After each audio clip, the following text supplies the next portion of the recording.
लूत इसीलिए आशीषित हो रहा था कि अब्राहम के ऊपर परमेश्वर का प्लान था, और लूत अब्राहम के जस्ट साथ था, और लूत आशीषित होता जा रहा था। लेकिन प्रॉब्लम कहां होती? प्रॉब्लम तब होती है जब साथ रहने वाला व्यक्ति यह सोच लेता है कि यह आशीष जो है यह परमेश्वर मुझे डायरेक्ट दे रहा है, क्योंकि मैं भी यहोवा को मानता हूं, तो यह आशीष परमेश्वर की वजह से और मेरी बुद्धि की वजह से और मेरी प्रेयर की वजह से और मेरी लगन की वजह से मेरी जिंदगी में है। और यही गलती लूत ने की। उसे लगता था कि तू यहोवा को मानता तो मैं भी यहोवा को मानता हूं, तू परमेश्वर की सेवा करता तो मैं भी परमेश्वर की सेवा करता हूं, तू बलिदान चढ़ाता तो मैं भी बलिदान चढ़ाता हूं। आपका स्टाफ आपके भाई के स्टाफ के साथ लड़ाई नहीं कर सकता जब तक आप अपने स्टाफ के कान ना भरें। मेरी बात समझ आ रही है कि नहीं?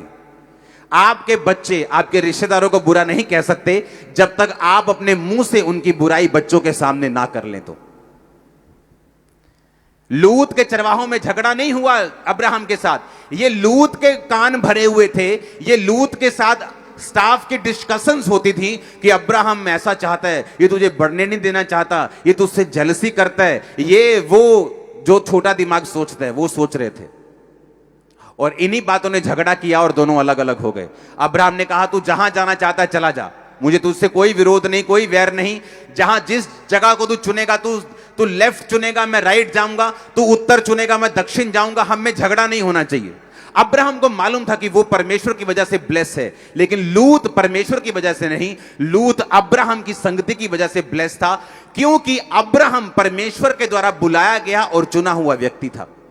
अब मेरी बात को ध्यान से समझना, वो विश्वासी जो किसी भी मिशन के साथ जुड़े नहीं हुए, जो किसी भी ऐसी चर्च के साथ जुड़े नहीं हुए जिनका मकसद रूहें बचाना है, वो विश्वासी कभी भी उस तरह से ब्लेस नहीं हो सकते जिस तरह से आप लोग ब्लेस हो रहे हैं।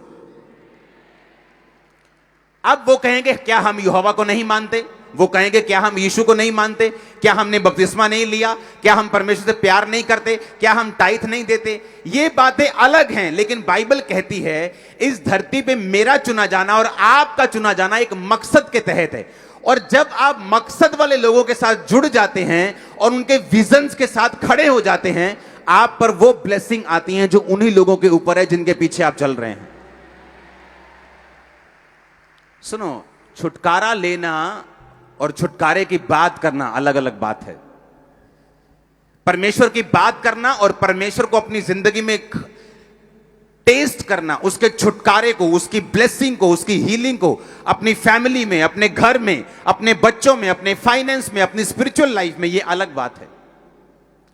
और बिना वचन पे चले, बिना वचन की समझ के आप कभी भी इस छुटकारे में एंटर नहीं कर सकते, क्योंकि आपको इन वचन की समझ लेनी होगी और आपको वचन के मुताबिक चलना पड़ेगा।